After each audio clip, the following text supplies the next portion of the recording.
Hello and welcome to Rise and Unwind. My name is Dan. You know, each and every week I talk to people from across the country about things you could do in your neighborhood.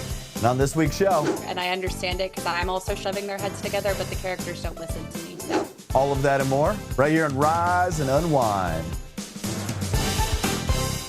You know, as the summer winds down, a lot of us are just trying to keep that healthy energy going into fall. So how do we keep our metabolism working for us all year long? So joining me is Dr. Luigi Gratton, Vice President of the Office of Health and Wellness at Herbalife, to share tips on maintaining metabolic health and introduce a new clean label supplement. Welcome, Dr. Gratton. How are you, my friend? Thank you for having me, Dan. I'm doing great. We're out here in Southern California, and I appreciate your time. All right, let's start simple. When we talk about metabolic health, what exactly does that mean? Yeah. Metabolic health is kind of trending right now, right? So when I was in medical school, Dan, no one talked about it. It was like we talked about indicators of disease called metabolic syndrome. That was a different thing. Metabolic health is really about how efficiently you use the fuel in your food in your body. So let me give you a good metabolic health scenario. You're having fresh fruits and vegetables. You're eating lean cuts of red meat, chicken, fish throughout the day. Really balanced nutrition. You're doing exercise, getting good sleep. That's a good metabolic health scenario because you're efficiently using the food that you're eating as fuel. A bad scenario would be if I woke up, had fast food throughout the day, 3-4 times a day, lots of fat, sugar, salts, and I didn't exercise and I didn't get good sleep. Bad metabolic health scenario. So what we really want people to strive for is balanced nutrition and making sure they're taking care of how efficiently they're using their food. That's the key. And why does metabolism naturally slow down as we age? And why is it so important to pay attention to that? Yeah, that's a great question, Dan, because, I'm 55 years of age, Dan. I remember when I was 25, how great I felt. I mean, I still feel amazing. But at the age of 25, all of us kind of peak with our muscle mass, our bone mineral density, a lot of our hormones are in peak condition. And then it's an inevitable age-related decline. Now, that's the bad news. The good news is you can fight that. You can actually reverse that with nutrition, with sleep, with good exercise. All those things together help to support metabolic health. And one last thing, Dan, an important thing to mention is botanical ingredients. I'm on the set here with oranges and some red chili peppers and hibiscus and coffee beans. All of these plants have different extracts, compounds, which help support metabolic health and support the process. And what are some everyday things that people can do to through that diet, exercise, or sleep to keep their metabolism on track? Yeah, that's a great question, Dan. The things that people can do is really follow their own nutrition philosophy. I've got mine, I work at a company that has one, but think about the basics that your body needs. It's truly what the human body needs. It's protein. So you got to find some source of protein. You might be vegan or vegetarian. Maybe you want soybean or tofu. If you're an omnivore, carnivore like me, it's steak, chicken, fish, whatever you like. So you got to hit your protein number. That's essential and that's well established. The other thing is fiber. You've got to make sure that you're not only getting good digestion, going to the bathroom regularly, but you're also feeding the healthy bacteria in your gut called the microbiome. There's a lot of other chapters of this nutrition philosophy, but what's really important are the botanicals that we spoke of. All these nutrients, whether you're having blueberries that support your eye health so you don't get macular degeneration, or you're having tomatoes that are cooked so that you can support some of your cardiovascular health. All these botanicals, these nutrients, we were meant to eat. Mother Nature wanted us to eat them because these different colorful fruits and vegetables help support the body and support your metabolic health. And you've brought something new called Multi-Burn. What makes this product stand out, especially for people looking for some of those clean label supplements? Yeah, we're very excited, Dan, about this new product, Multi-Burn. We launched it recently. It's doing very well. And it's really a multifaceted approach to weight loss. It's a non-pharmaceutical, so it's not a medication. It's botanically based, which you just described, all these nutrients from plants, but they're clinically tested ingredients which work on different pathways for weight loss. Now, it supports metabolic health, all the stuff we've been talking about, but it's specifically focused on weight loss. So it helps with overall weight loss, with focus on fat reduction, leaning up in the waist and the hip in terms of circumference, keeping a body mass index. All these indicators of metabolic health, which are really important for weight loss, that's what the product does. I should add in clean label because you asked. It's gluten-free. It's suitable for vegetarians and vegans. It's also free of artificial colors, and there's no dyes in the product. So to your clean label question. There's also like a preferred member program. Can you explain what it is and how it benefits people that want to stay committed to their wellness goals? Yeah, it's a great question, Dan. The preferred member program is very simple. It's basically a preferred customer who can get our products at a discount. So if any of this interests folks who are listening, they can go on to Herbalife.com. The website is this beautiful umbrella website, and they can look at the products, look at our nutrition philosophy, learn about multi-burn. They can also order products from an independent distributor, or if they want to become a preferred member, they can simply sign up and they can get the products at a discount for their own consumption. So whatever their choice is, they can go to Herbalife.com and they'll find all that information. Dr. Luigi Gratton, you were the man. Thanks for hanging out this morning. Thank you, Dan. Hope all is well in Florida. Appreciate you. Food recalls always grab attention, and they're happening more often than people actually realize. A new survey shows shoppers are worried, but also confident that recalls work to keep us safe. With September being Food Safety Month, we're taking a closer look. So joining us is Bob Carpenter, President and CEO of GS1 US. Welcome to the show, Bob. How are you, my friend? I'm good. How are you doing this morning, Dan? I'm doing okay this morning, actually, which is a little different than normal. Bob, what are some of the main reasons food products get recalled, and how does technology help spot and remove them a little quicker? Sure. So, typically we see about 4 reasons food products get recalled. And there are things like undeclared allergens, like wheat or milk, contamination from bacteria, Salmonella or E. coli. A foreign object may get into a food product when it's being manufactured. Think a piece of glass or a piece of metal, or label inaccuracies, which require the brand owner to remove that product. And I think the encouraging thing is with advances in science and technology around traceability, using the 12 digits in the barcode, we're better able now to identify those products and remove them from the market very, very quickly. So which foods tend to be more at risk for recalls, and what can people do to check if something they bought is actually affected? Well, while many products can be susceptible to a recall, it's usually those items located in the perimeter of the store. So think lettuce, cut vegetables, eggs, cheese.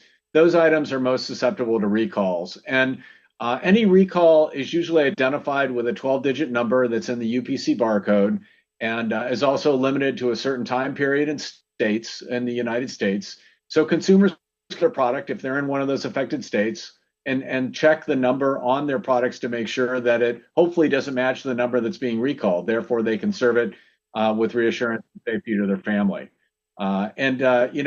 As GS1 US monitors those 12-digit numbers, it really underscores the importance of having those numbers being unique and accurate and up to date so that in the event of a recall, we can locate the product and remove it. And also, you guys just released a survey. What stood out about how consumers react when they hear about a recall? I think what stood out is the fact that consumer trust and behavior is really impacted by recalls. 60% of consumers will avoid a category that's been recalled, think lettuce or romaine or something to that extent. 59% will avoid those categories in the future as well. And some really interesting distinctions between older shoppers that are a little more accepting of circling back and buying products after a recall versus younger shoppers that are a little more conservative and hesitant to go back and purchase those items.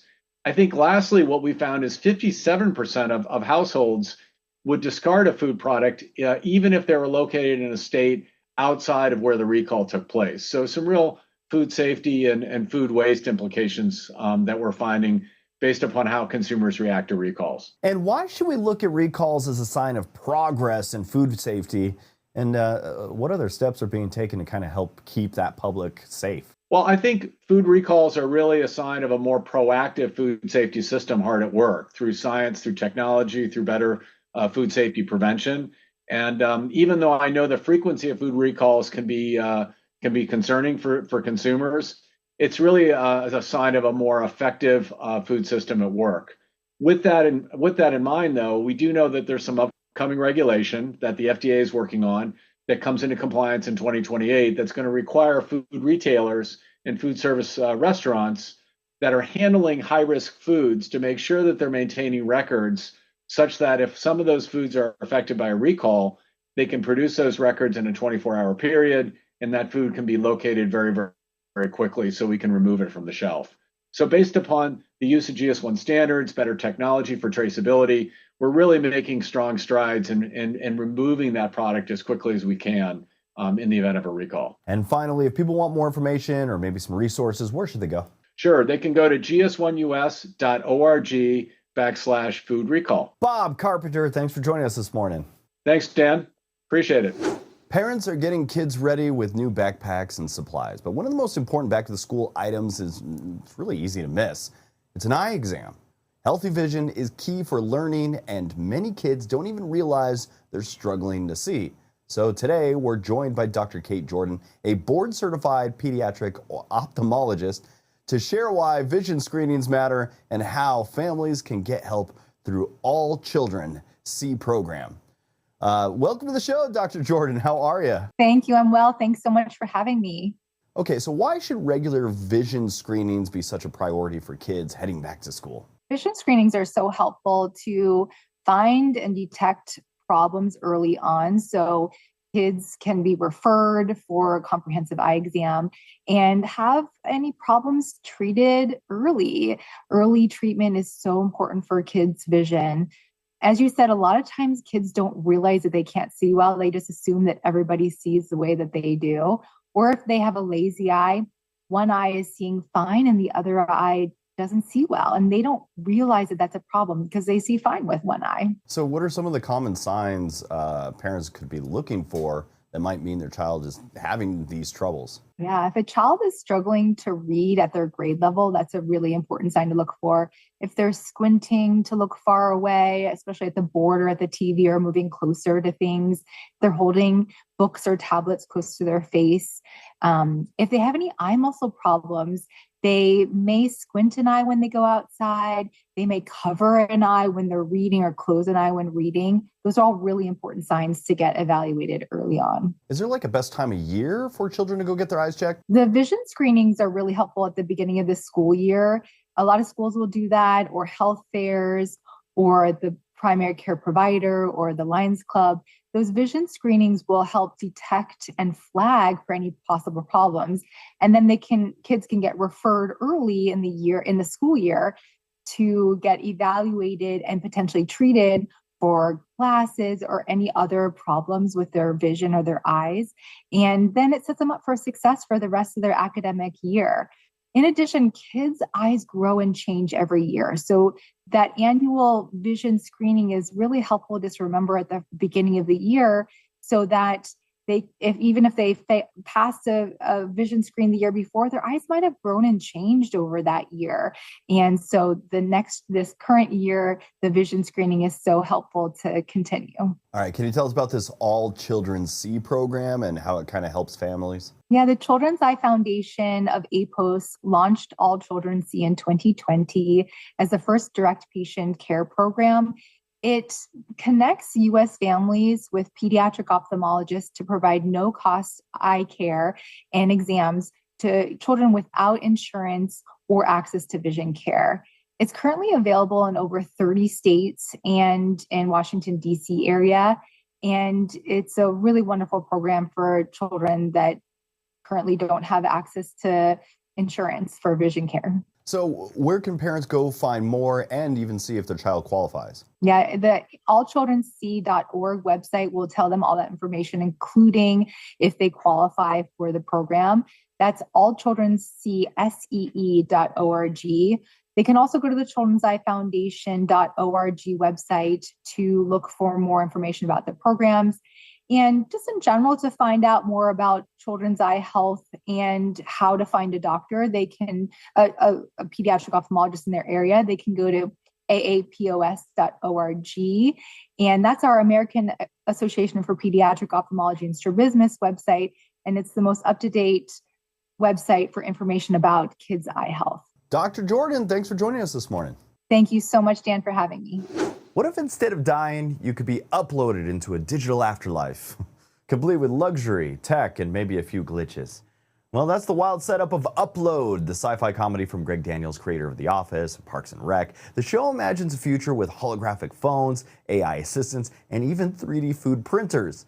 where the afterlife is just another subscription plan. The 4-part finale is now streaming on Prime Video, and joining us is comedian and actress Zainab Johnson, who plays Alicia. Welcome to the show, Zainab. How are you? I'm pretty good. Thank you so much for having me. All right, the finale is here. What can fans expect from these last 4 episodes without giving away too many of the spoilers? The fans can definitely expect closure. They can expect us taking everything that they've seen throughout the series, seasons 1 through 3. They can expect that to be heightened, but also definitely closure. So really big comedic moments, really big fun moments, stunts, of course, introducing new technology, solve it kind of like solving a mystery, but also in terms of like the will they, won't they, the love story between the trouble of Nathan, Ingrid, and Nora. I think the fans will appreciate a bit of closure in that department. And Alicia's been through so much in Lakeview. How did you want to see her story land in this kind of finale? I really enjoy seeing Alicia succeed. I feel like that was important to me. And I think that was important to show because Alicia, in a very different way, is like a morality character, like she often battles with like doing the right thing for the right reasons or the wrong reasons, et cetera, et cetera. By this last season, her not only like, getting a lot of promotions, but also sort of being a double agent in a sense and really sort of working within the system to sort of change it and fix it or protect the people from it. I think that was a wonderful way for me to sort of show how much she has grown. And Greg Daniels, I'm a huge fan. He balances humor and heart really, really well. What moments while shooting these episodes really captured that for you? The humor and the heart. In this fourth season, I mean, there's so many moments, but like in this 4th season, there's a scene where the AI guy is just, he's kind of like distraught because his AI girlfriend, has broken up with him.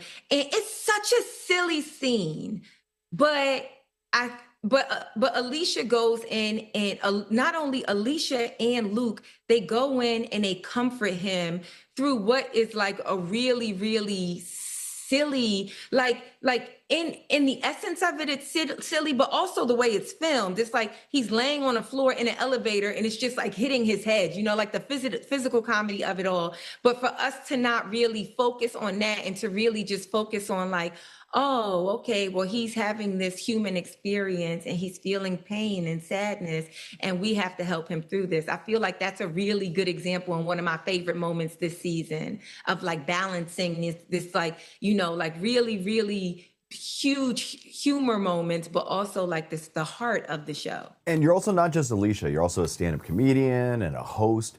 How does your comedy background shape the way you approach a character on screen? I mean, I'm always like trying to look for the funny, like I'm always like, like it's fun to be funny, although in the scene as the character, it's not really funny to you. You're playing it genuine. And that happens for me a lot on stage too. When I'm doing my stand-up, while the audience is like laughing really hard, I am typically like playing the jokes that I'm saying very straight or really living through the experience, which could have been like sort of like, I don't know, dramatic for me, but I'm allowing the audience to sort of laugh at it. And I feel like that has really helped me in terms of like, acting, not just on Upload, but, any other work as well. Zainab Johnson, thanks for joining us this morning. You can stream the complete 4-part finale of Upload right now on Prime Video. Share your favorite moments with #UploadTV and follow @Upload on Prime for more. Zainab, thanks for joining me this morning. Thank you. Thank you so much for having me. Do you ever wish your workplace felt more like a fairy tale or maybe a villain's lair? Millions of readers have fallen in love with a TikTok series that turned into a best-selling book phenomenon. The latest chapter, Accomplice to the Villain, is already topping the New York Times list. So joining us is author Hannah Nicole Maehrer, whose mix of magic, romance, and humor has made her one of today's most exciting voices in romantasy. Is that really a word?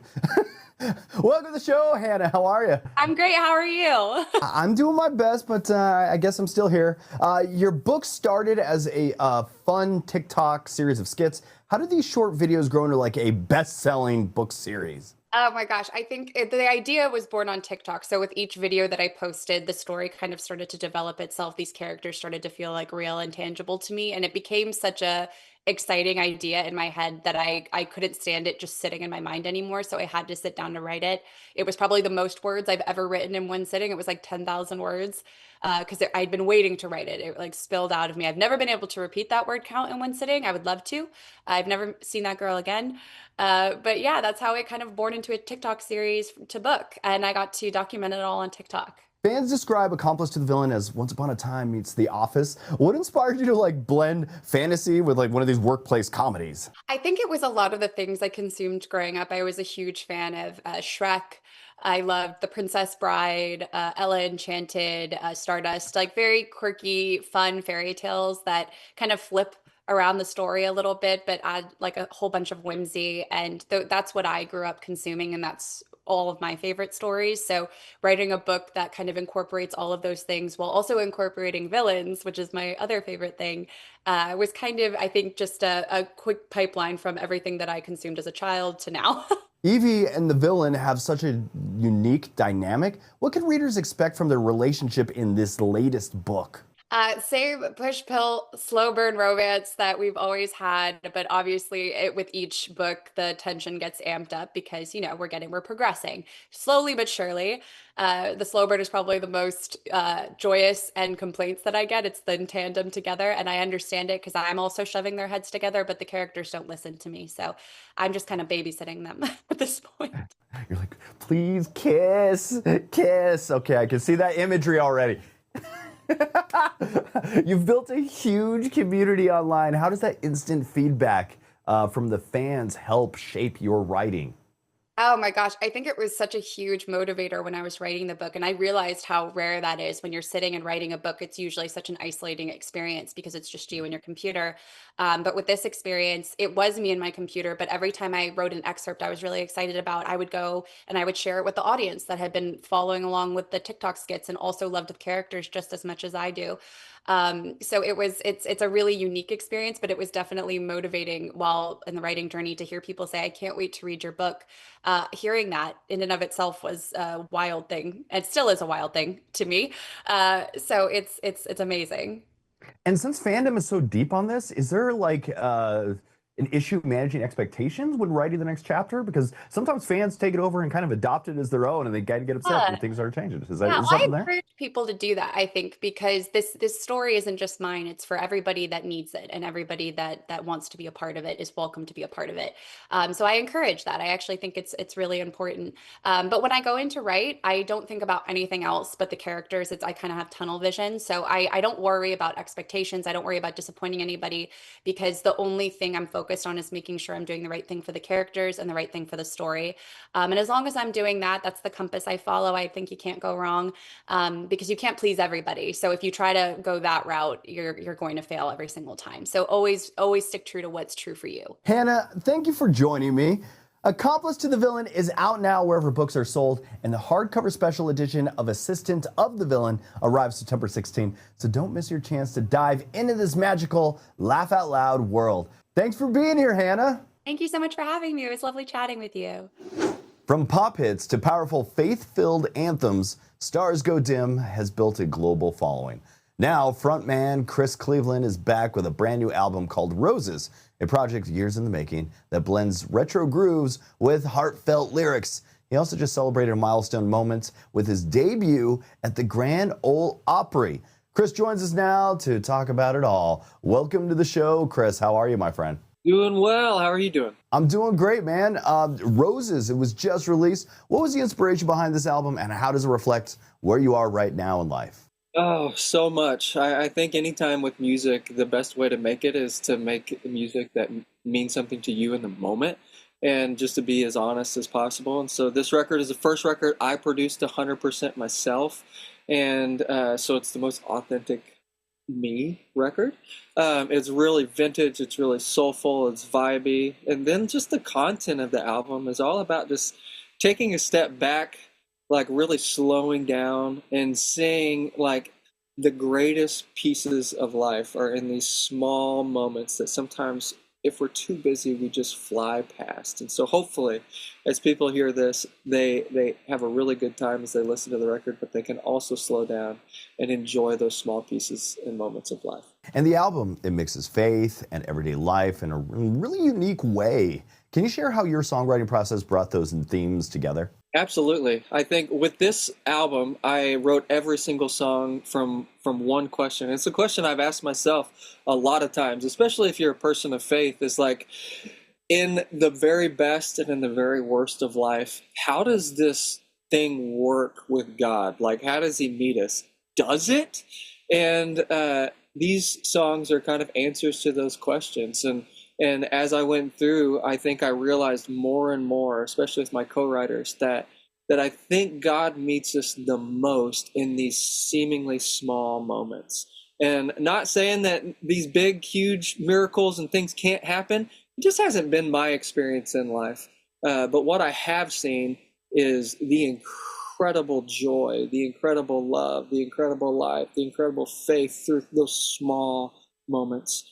And so that's what a lot of these songs, every song, is all about. And also, congratulations on making your debut at the Grand Ole Opry. That's pretty massive. How was that night like for you? Incredible. You know, I've been traveling and playing since I was 10 years old. I turned 40 this year, so 30 years. And so it felt like a really awesome celebration of a career. And I grew up in Oklahoma, and so my grandma was a songwriter. And so I've always been aware of the Opry and how much it meant. And so my family and I have lived in Nashville now for almost a decade. And so to be able to walk on that stage where so many people have been before, it was a really special moment. And one of your standout tracks is your song, which you dedicated to fans. What is some of the what does that connection with your listeners mean to you? Everything. I think I wrote this song specifically for people. Like, if you've ever needed just a song to make you feel better than you do right now, that's what your song is all about. From the lyric to the feel, as soon as it comes on, you just want to crank it up, throw the windows down, and just blast it. And hopefully when you do that, you're going to feel better once the song is over than when it started. And that's what your song is all about, just to make you feel great. Chris, thanks for joining me this morning. Check out Chris Cleveland's new album, Roses, From Stars Go Dim. It's out now everywhere music is sold and streamed. For more information on the music, videos, and tour dates, just go to his website, starsgodim.com. Thanks for joining me this morning, Chris. You bet, man. Thank you. That's it for Rise Unwind. I want to thank you for tuning in and checking out the show. If you actually want to be on the show, go to our website, riseunwindtv.com. Fill out the form, send it in, and maybe you could be on a future episode. We're on Instagram. We're on Facebook. Just look up at Rise Unwind. Also, if you want to find us on YouTube, that is also at Rise Unwind. And until next week, that was Rise and Unwind.